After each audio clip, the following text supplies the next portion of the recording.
I'm Dr. David Leisure, Chancellor of the Institute for Advanced Studies at Colorado Technical University. I'd like to introduce today our invited speaker at our symposium for doctorate students who've come from all over the country today to learn about participatory action research from Dr. Alana James and her recently published book on the same subject.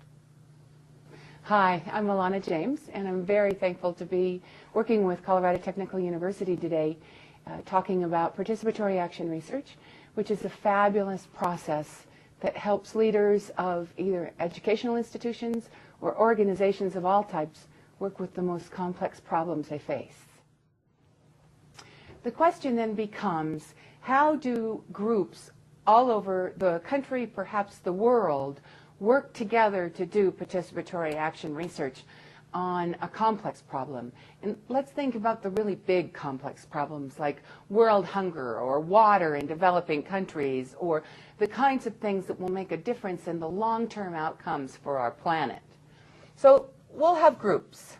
We might have, in the US, we might have several groups of people working. But then we're going to have some European groups and some African groups and perhaps some Latin American. So distributed all over the world, how do these people work together?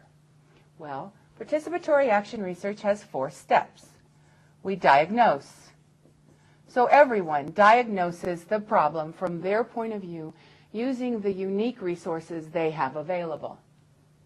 Then, talking across each other, so they're beginning to develop a web of understanding, they determine what are the actions that are appropriate for their individual groups and how their group is going to measure the actions. At the end of the day, they have lots of data. They have taken some actions, they've measured them, and a month, 6 weeks later, they're reporting back to the center organization what has gone on. Then they reflect, both as individuals, groups, and then as the larger group. What was the learning about the topic from that first cycle? Now, the important thing about participatory action research is that it goes on for several cycles, so it's a layer of understanding. So all these groups, once again, diagnose the new problem from the new perspective, take action, measure the action, and reflect. And so it goes. Because of the central repository for all of this information, small little steps that local groups can make huge leaps in the understandings of the complex problems we face. Let's take a look at what participatory action research meant to the schools who used it in the project that I was working. They decided that there were 3 aspects that they needed to study: whether or not their school was welcoming, the level to which access was easy for homeless families. This meant things like the forms from the schools. Were they insulting?